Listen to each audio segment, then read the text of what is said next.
should have stayed away, one of the monsters says. We need to see what's through that door, you say, as the four of you draw your weapons.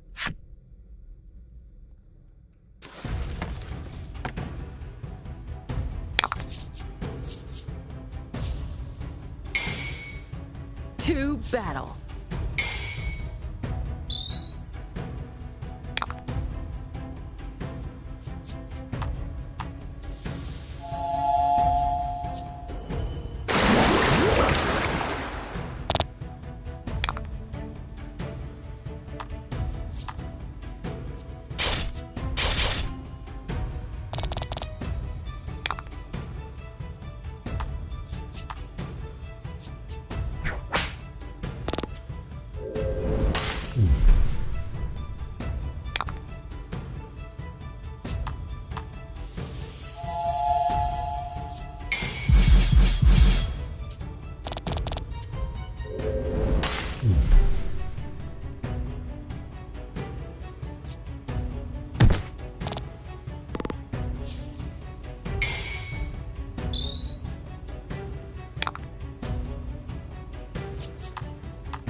We back off for now, says one of the monsters.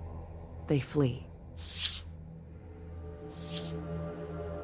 Left standing alone, the iron figure says in a soft voice, "You've done so well. You may proceed." Legol is attempting to appear calm, but you notice beads of sweat running down his face.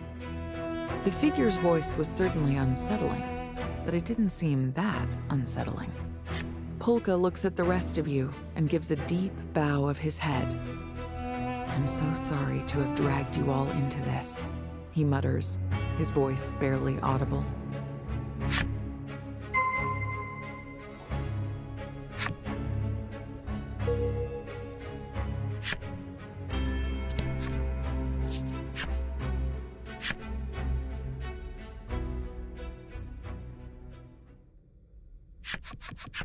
Beyond the door, there is a lone woman.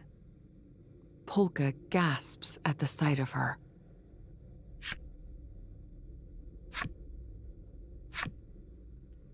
"Mom!"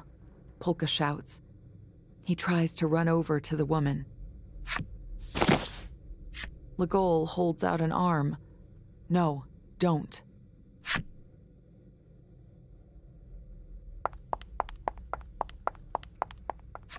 You watch the monsters take the woman away, and Polka lets out an agonized, "Mom!"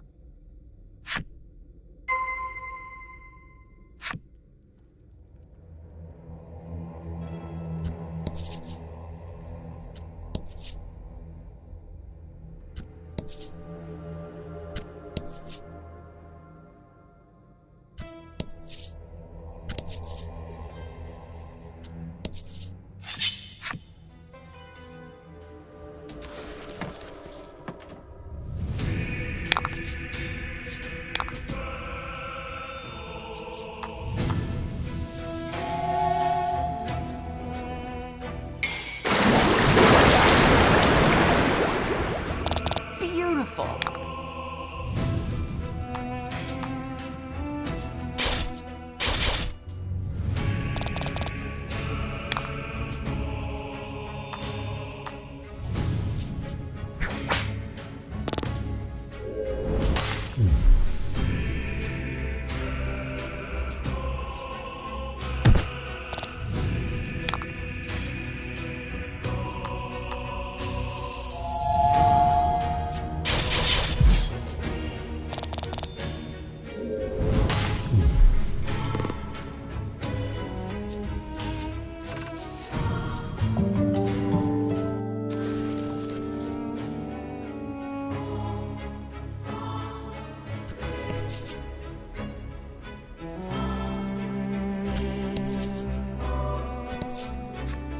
The iron box is rusted here and there, but is notably free of dust.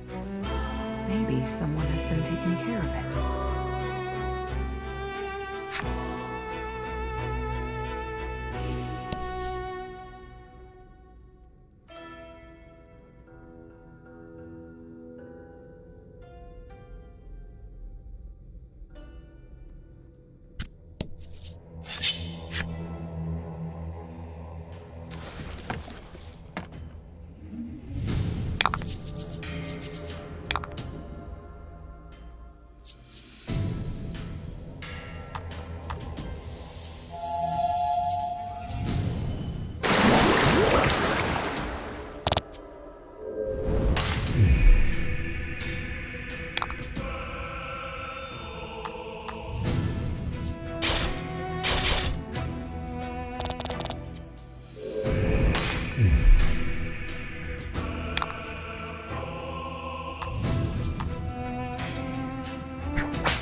To battle.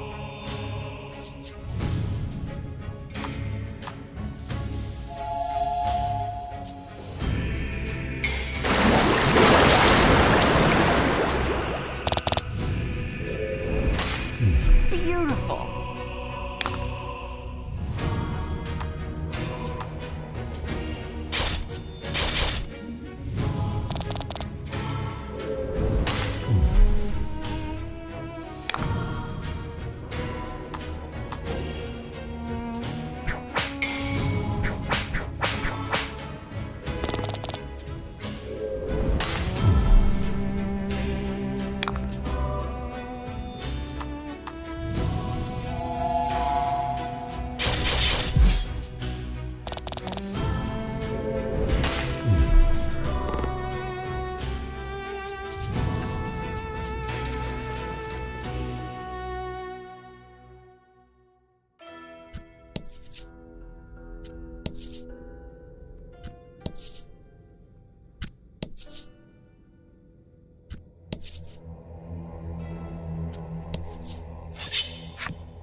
Battle time.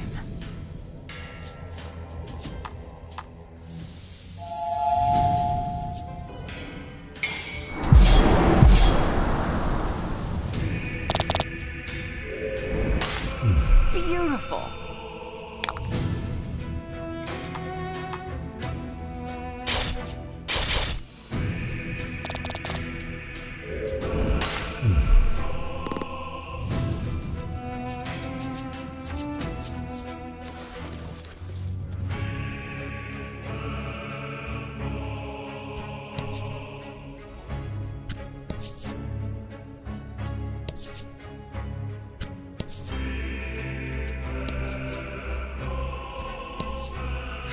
The image of Polka's mother is displayed on the metal box.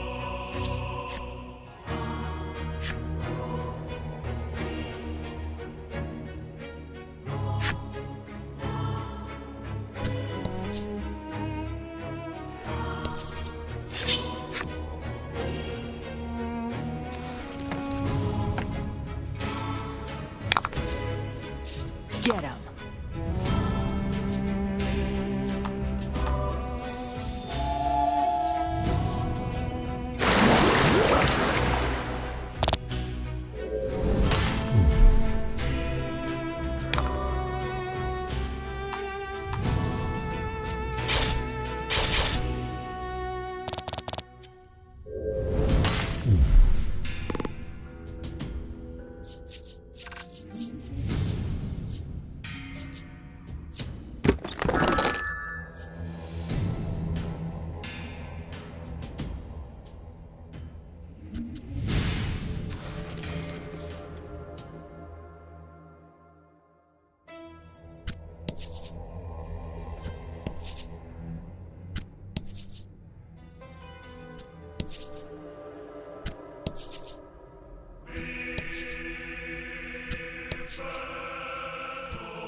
To battle!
You pick up the small object, and for a brief moment, a detailed image of happy-looking monsters is displayed on it. A moment later, it vanishes. What sort of device is this?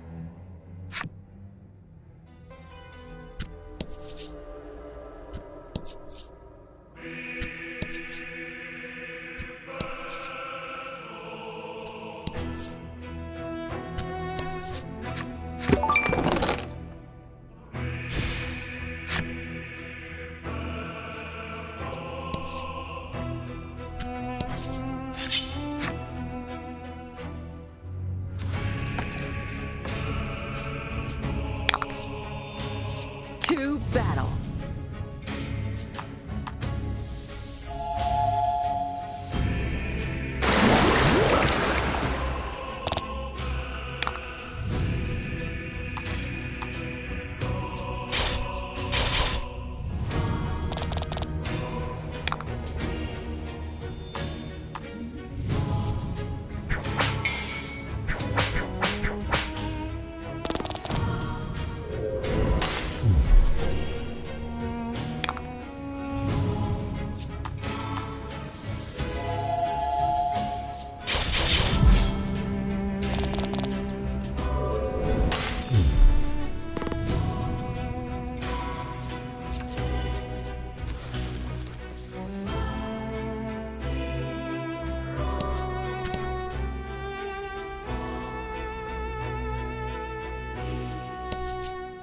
The box crackles and gives off an odd glow, but no longer shows Polka's mother.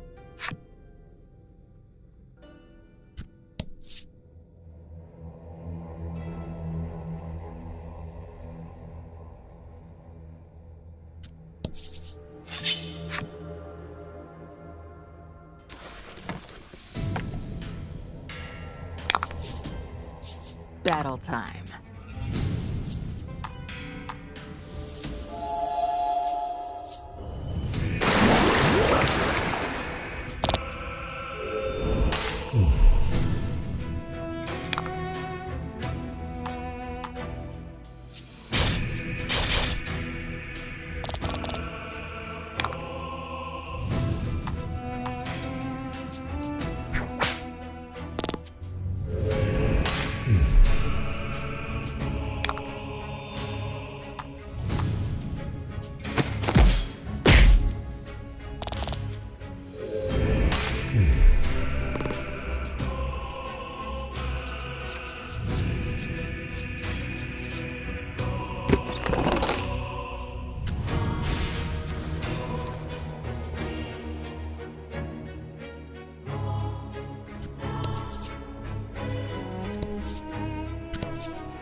Oh!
A masterful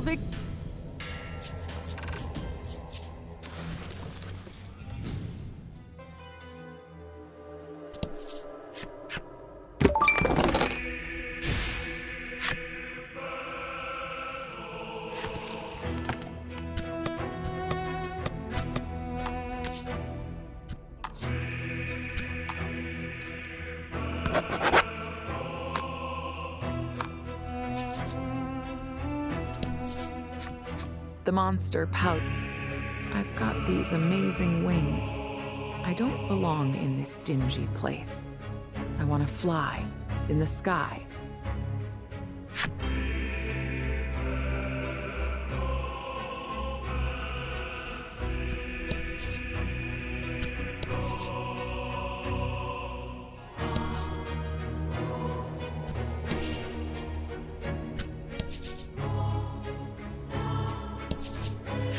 The image of Polka's mother is displayed on the metal box.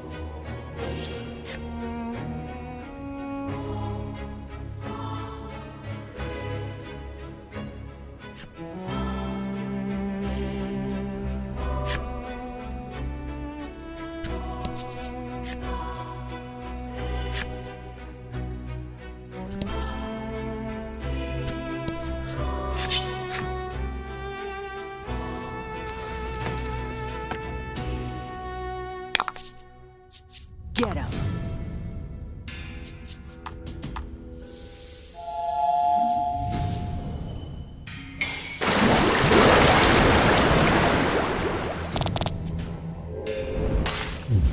Oh!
careful.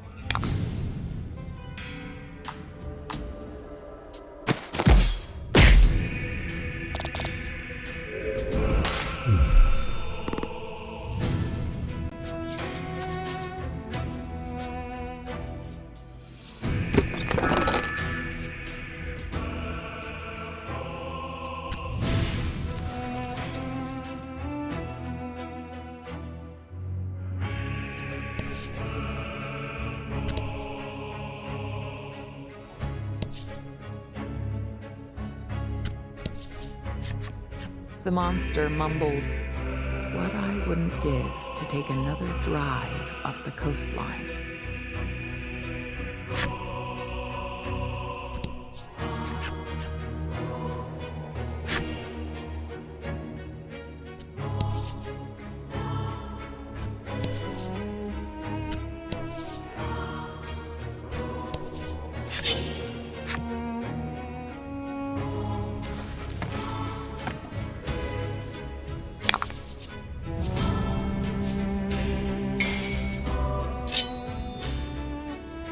Get him.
Battle time.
Sometimes you get...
To battle.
The image of Polka's mother is displayed on the metal box.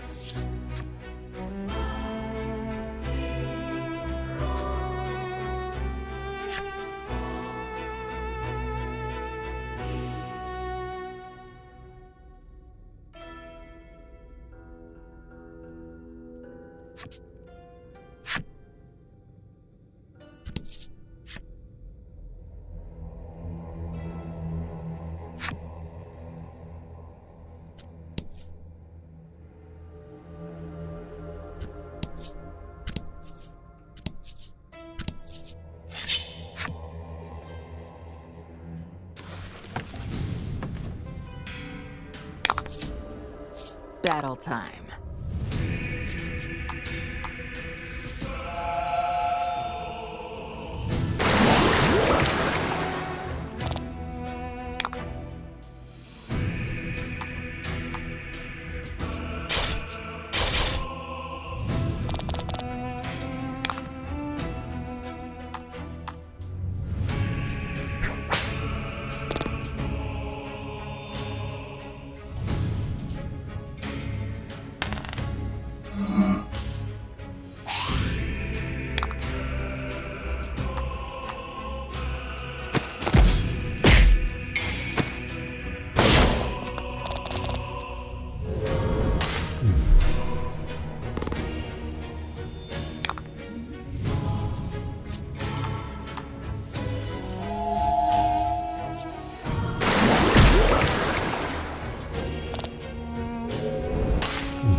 Sometimes you get...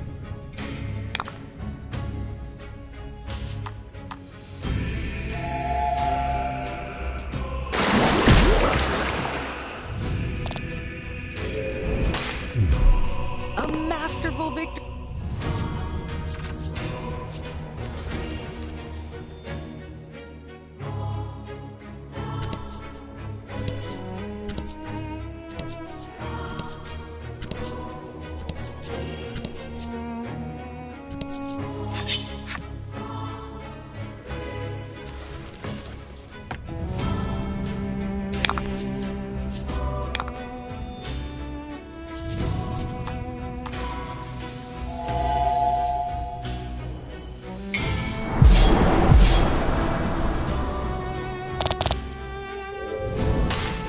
Beautiful.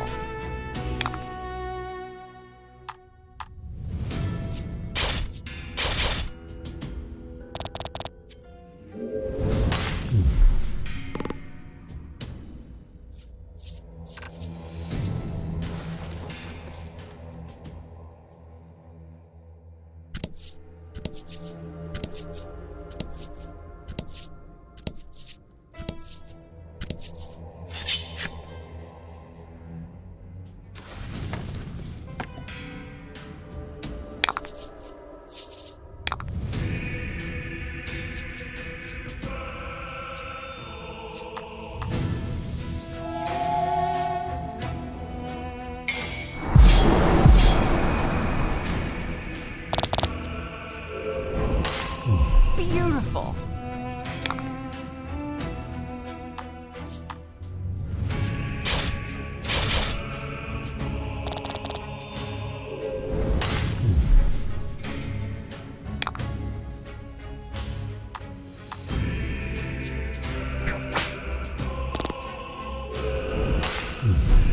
I expected...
Polka's mother stands waiting for you, surrounded by monsters. In the midst of the confusion, you direct a question at the woman, who seems to be Polka's mother.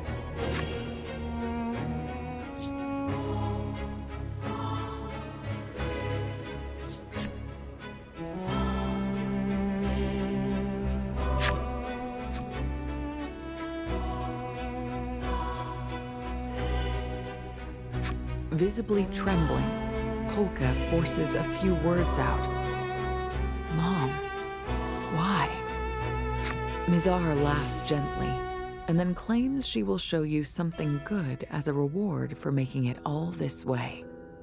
She explains that this building was once a facility called a movie theater. The humans of old would come here to enjoy watching movies, fictionalized moving pictures that other people had made. However, Mizar says with a smile, what I'm about to show you is no fiction. It is the true story of our world's monsters.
Now that you're seated, we'll begin the screening, Mizar says. She then activates the movie device.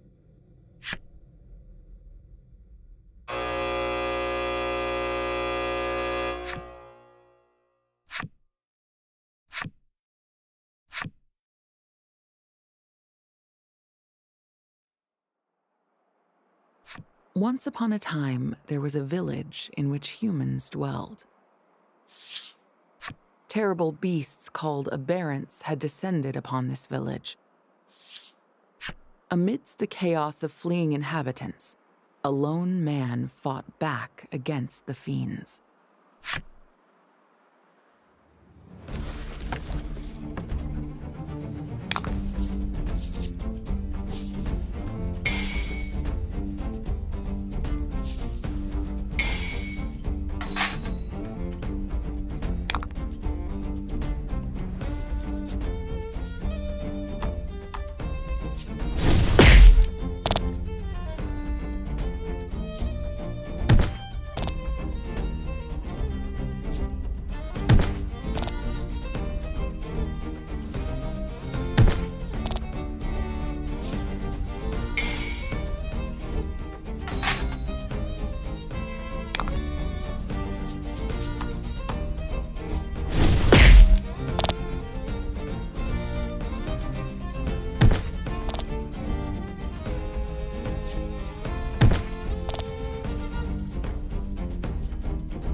The man succeeded in fighting off the aberrants, but still he lamented that he was unable to save more people.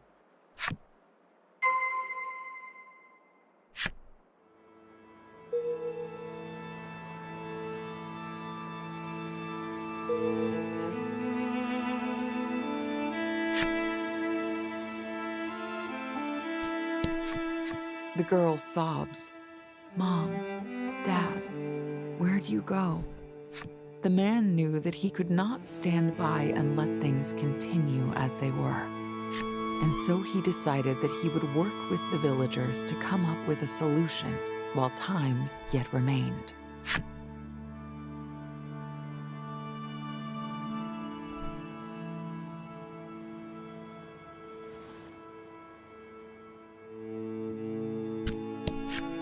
"When will all the fighting end?"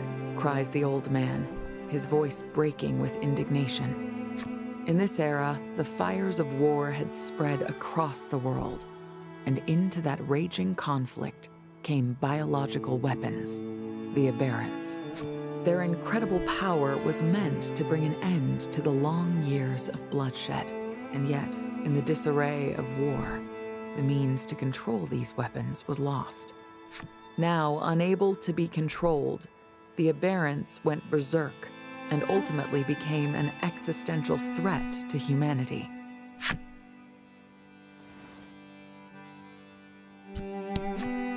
One of the children cries out, "I'm so hungry, my stomach hurts."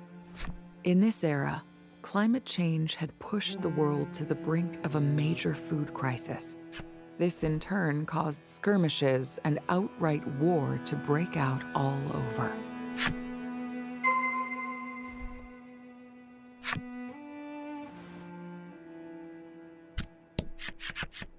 A throng of people has gathered at the assembly hall.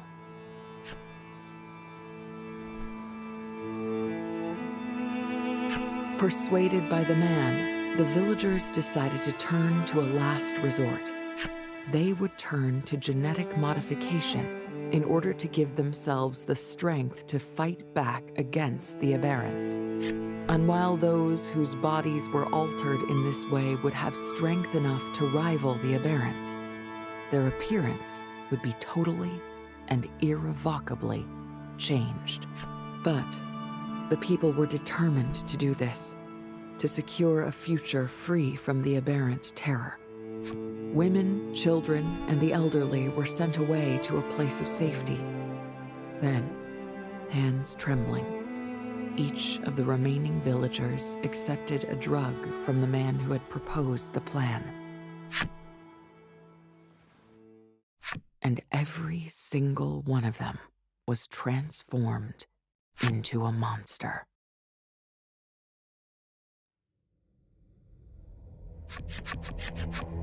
Monsters are humans who evolved to protect others? Polka is quivering like a leaf in the wind. Mizar smiles her gentle smile once more. Very good.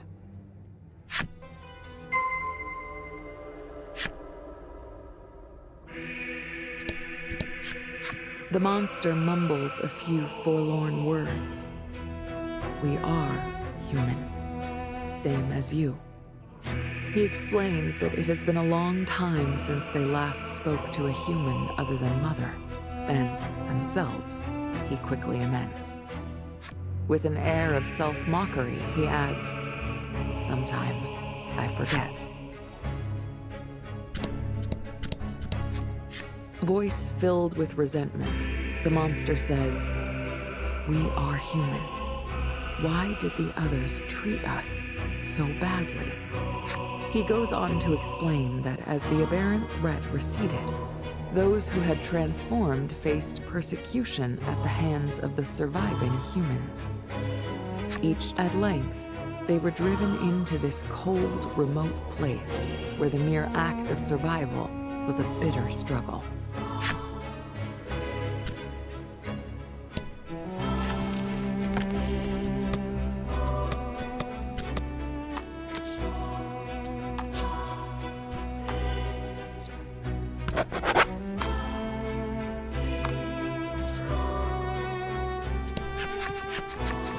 They saved humanity.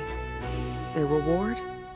Slaughtered by the people they risked everything for, sneers Mizar.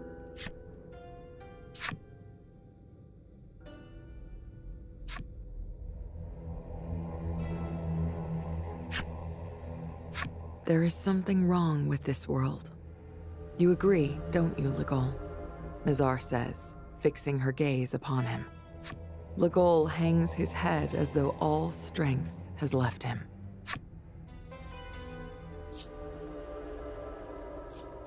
Don't take my word for it. Ask him yourself, Mizar replies. Legol says nothing.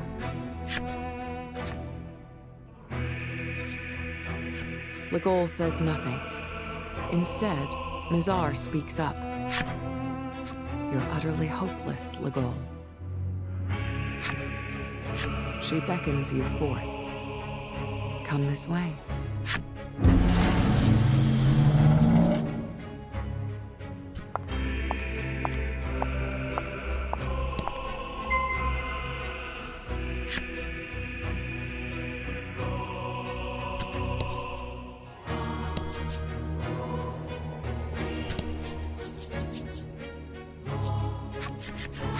You follow Mazar into a small chamber, about which drifts a strange ambiance.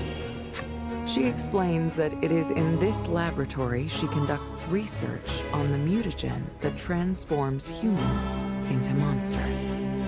Her goal, she continues, is to mutate all of humanity into monsters, and in doing so make the world a truly equal. The four of you are at a loss for words. Even Trollis, normally full of bubbly curiosity, is silent.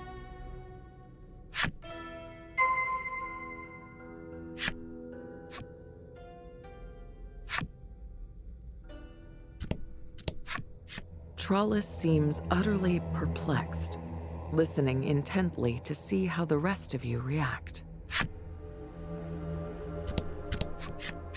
Polka has been silent since you entered the room. When he finally speaks, his words are low, and his mouth barely moves. A moment later, the dam bursts. I thought monsters killed him. How could you not hate them for that?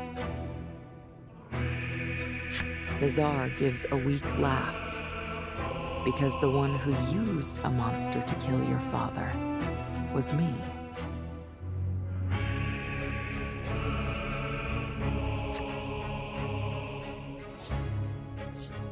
Mazar answers as if her reply is the most natural thing in the world. He was beyond hope. He was trying to burn all our research. Monsters are our saviors.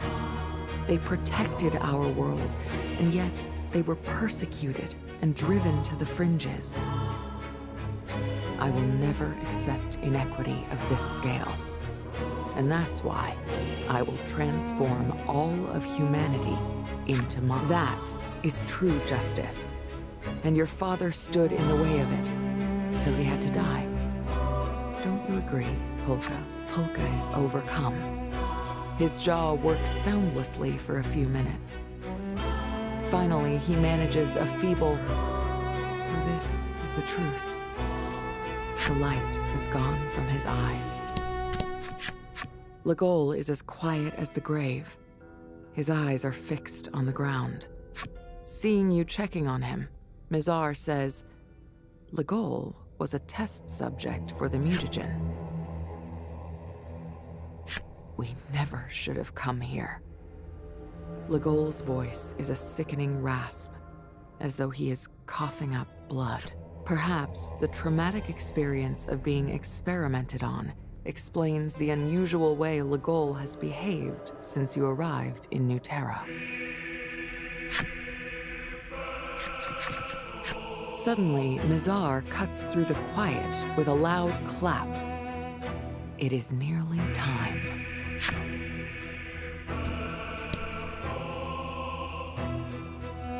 In the next instant, her monsters show up and attack.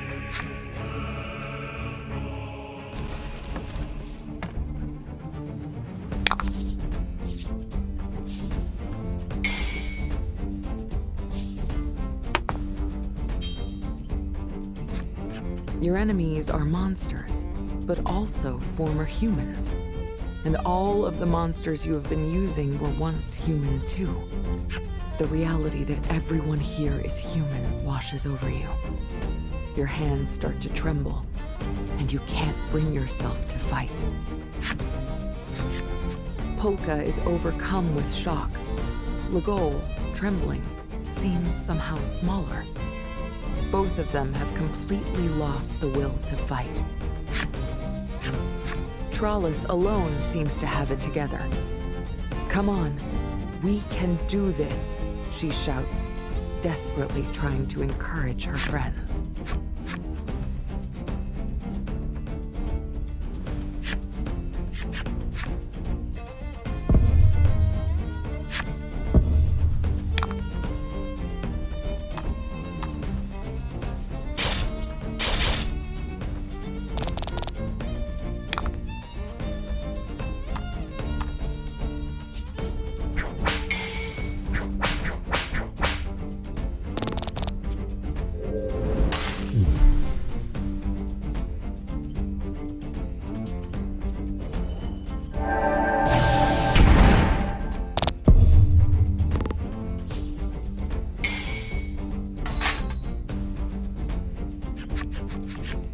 The monsters begin storing up power and then unleash it at you and your friends.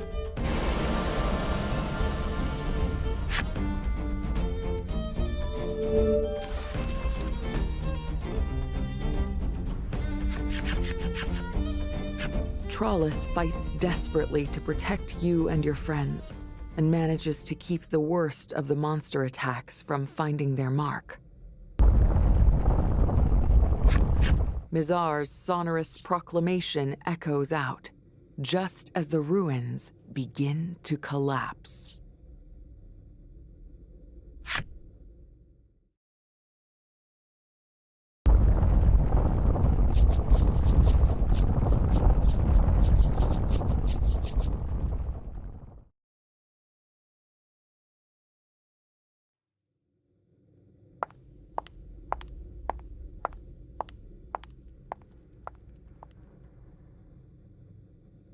You have to put a stop to Mizar's invasion.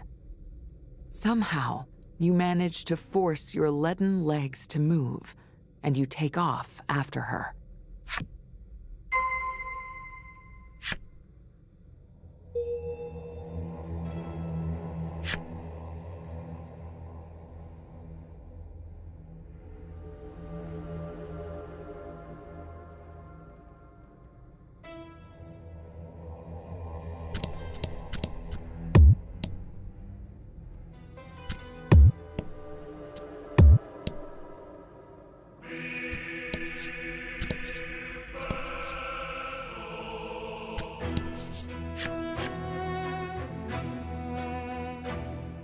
The merchant appears before you and speaks with great enthusiasm.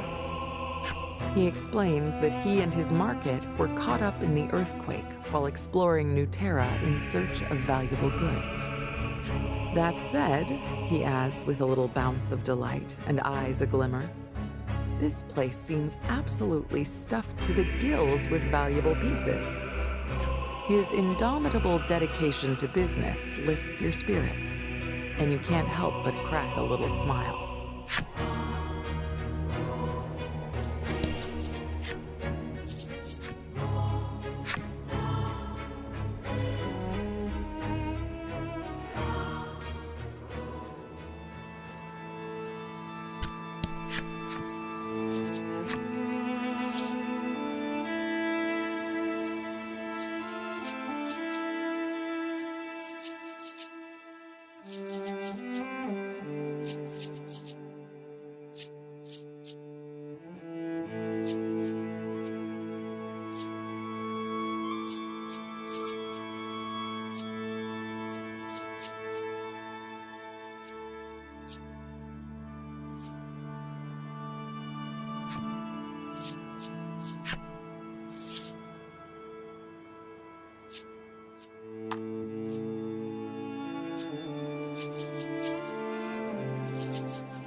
The merchant flashes you a bright, cheery smile.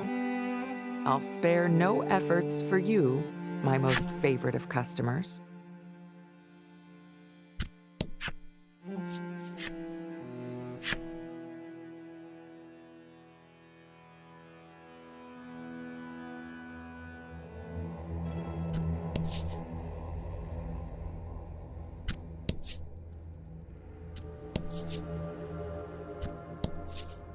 The fiercest battle you've ever faced awaits. You'll need to be suitably prepared.